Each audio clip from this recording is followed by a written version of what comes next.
As we age, contouring is not our friend. It can make us look gaunt, hollowed out. It can settle in fine lines. It can look too muddy if the undertone isn't right. I am a huge fan as I've gotten older of switching my techniques and using different things instead of contour products to give me that kind of a lifted effect. So I want to show you what those techniques are. They're super easy and fast, and they're really flattering for those of us who are over 40. So what works better after 40? We're going to think of lifting and soft definition, not carving out and hollowing out the cheek. What happens as we get older? I'm an example, you all, because I'm a little fluffy. So I haven't had this quite yet, but I know I will. As we get older, we tend to lose the fat pads here and we get kind of that gaunt look. This can look really hollow. So when I see contouring, and for those of us as we start to age, it can make you look older because you're hollowing this out in here. So let me show you the basement and then I'll talk about what to use instead of contour. So if I've got a powder like this, the key is to use a bigger brush. If you're going to do powder, use a bigger brush. It's going to give you more of a diffuse look. If I use something really small like this is going to chisel out and carve. I want a very soft, diffuse type of look. So I took the BK101 brush and I like to start here under the cheekbone. So I still get a little bit of definition, but then I'm going to come upwards like this with a big old brush. And do you see how that's diffusing it and adding a little bit of warmth? It's not carving, it's not hollowing, still adding definition. This is this side with just blush. Do you see how soft that bronzer is? And then I really like, as we get older, because our hairline tends to recede, is to then put a little bit on the forehead as well and just kind of stipple this down. Again, a big brush, because we don't want it to be focused concentration. We want it to be very diffused. And then I'm just going to taper it down the forehead. And do you see how that adds some definition? It's not making my forehead look as tall. So bigger brush, softer color, more diffused, not carving. A great example of this one is Sharon Stone. If you see in this picture here, her shading is really soft. It's a little bit higher. It's lifting the cheeks up. It's adding dimension, but it's not carving and hollowing. It's lifting and adding just a little bit of warmth and depth. Now, what to use instead of contours? We're going to use bronzers, but we're going to use bronzers in a way of contouring. Let me just show you the technique. So if you're going to do powders, do something a little bit warmer. It doesn't have to be straight up orange, you all. It can have just a little bit of warmth. What we don't want is gray powders. We want it to be neutral or warm. I personally love cream contours, especially as we get older, because it tends to look more like skin. Sometimes powder can look a little bit dry. So I like something like this. This is the Mira Beauty bronzing stick. Now, when I go in with creams, I'm going to counteract myself because, I said use a bigger brush like this for powders. For cream, you do need a little bit more control. So I'm going to use the smaller brush. This is the BK109, but I want to show you the technique for this. This is going to melt into the skin. So I'm going to do the same placement that I would a contour, and I'm going to place it here. And for those over 40, don't come down too far. I like to stop halfway. So between your ear and your lip, don't come more than halfway. If you start coming down, it can drag the face down. So we're going to keep it high up here, and then we're going to start to tap it up like this. Creams tend to give a more softer effect because it blends into the skin more. It doesn't leave a powdery finish. It looks like skin. It just looks like a very natural kind of soft definition. Do you see how beautiful that is? And it gives me a little bit of glow. So if you have dry skin, extra bonus. Some great examples we have here is Juliana Moore. Do you see how she has her contour there? It's bronzed, it's warm, it looks like skin. It's not too harsh or overdone. And also Halle Berry. Do you see how beautiful? She just looks glowy and fresh. Her especially, I know they did creams on her. She has that very sun-kissed, creamy, dewy, glossy type of look. That's a cream bronzer instead. It looks very flattering on her and it adds that definition, but it doesn't look hollow and gaunt. Really quickly too, let me show you a difference in undertones. I have this Milani one. This is neutral, kind of cool-ish. Do you see how that's a very cool type of tone? That's not what we want. I have this Merit one. Let me show you side by side. This is a little bit warmer. Okay, do you see the difference between the two? Here's cool, here's warm. We want more of this, not this. Now, the next thing you can use instead of contours is subtle blush placement. We all underestimate the power of blush. Don't feel like you have to only use bronzers or contours to lift the face, carve the face. Blush can do wonders. So I'm going to take a cream blush like this, that same type of brush. Let me show you on one side. I like to go a little bit brighter with blush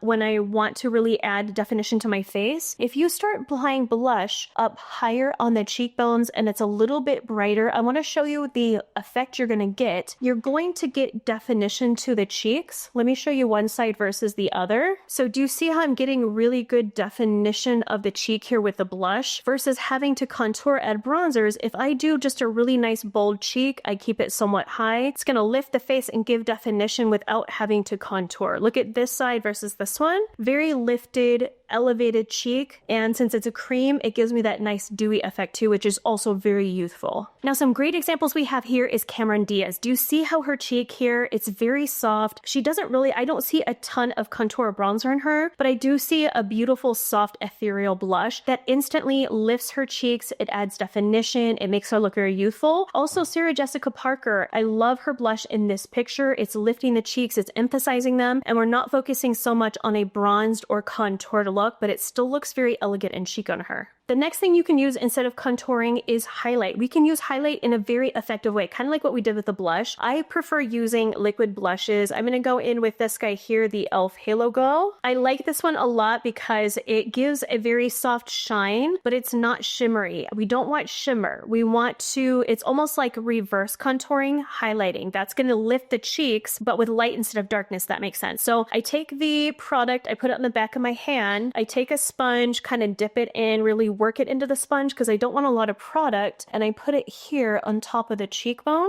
And you can do this with even maybe a touch of a lighter concealer and then put some highlight on top. But let me show you what happens here. Do you see how that luminosity is adding that definition? Do you see this shape right here? I'm getting definition, but I'm not contouring. I'm doing the opposite and highlighting instead. So don't underestimate the power of highlighting. A great example we have here is Jane Fonda. I love her. Look how stunning she looks in this picture. Is she not stunning? But the first thing I noticed was this beautiful ethereal look. It looks like she has a very natural highlighted glow. Her cheeks look very high, elevated. She looks youthful, but I don't see a lot of strong contouring here because they focused mainly on blush and highlighting to do that effect for her. Let me know if these tips helped you out on your contouring techniques. Put in the comments if you tried these things. Did they work for you? Don't forget to subscribe to my channel. Come back next week for another makeup video.